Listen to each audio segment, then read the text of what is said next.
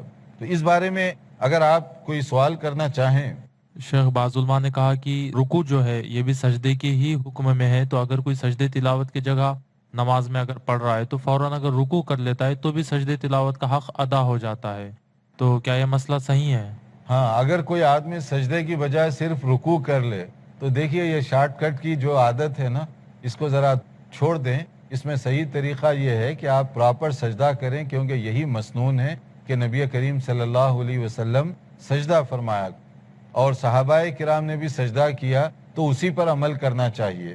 لیکن یہ سجدہ جو ہے یہ ایسا نہیں ہے کہ اس کے چھوڑنے سے کوئی وہ گناہگار ہوگا، جیسے حدیث آ رہی ہے، دیکھیے ان عمر رضی اللہ تعالی عنہ قال یا ایھا الناس انا نمر بسجود، حضرت عمر رضی اللہ عنہ نے بیان فرمایا کہ لوگوں ہم سجدہ تلاوت کی آیات سے گزرتے ہیں، فمن سجد فقد اصاب، جس نے سجدہ کیا اس نے درست کیا، صحیح کیا، اور ومن لم یسجد فلا اثم علیہ، اور اگر کوئی سجدہ وہاں نہ کرے تو گناہ نہیں ہوگا اس کو۔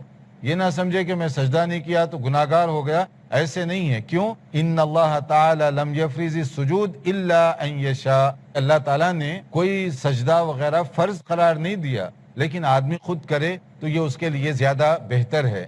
تو اس حدیث کو صحیح بخاری میں بھی روایت کیا گیا اور بعض الفاظ اس کے موطا امام مالک کے اندر بھی ذکر کیے گئے۔ تکبیر کہنا جو ہے اللہ اکبر سجدہ تلاوت کے لیے، اس کے لیے صحیح سند نہیں ہے۔ دیکھتے رہیے ہمارا پروگرام، کیونکہ اس میں بہت سارے اور مسائل ہیں سجدہ تلاوت کے بارے میں، سجدہ شکر کے بارے میں، جو آئندہ لیکچر میں ہم انشاءاللہ تعالی پیش کرنے کی کوشش کریں گے۔ انتظار کیجیے آئندہ لیکچر کا۔ والسلام علیکم ورحمۃ اللہ وبرکاتہ۔ مولاي صل وسلم دائما أبدا على حبيبك خير الخلق كلهم محمد سيد الكونين والثقلين والفريقين من عرب ومن عجم، هو الحبيب الذي ترجى شفاعته، هو الحبيب الذي ترجى شفاعته، لكل هول من الأهوال مقتحم، مولاي صل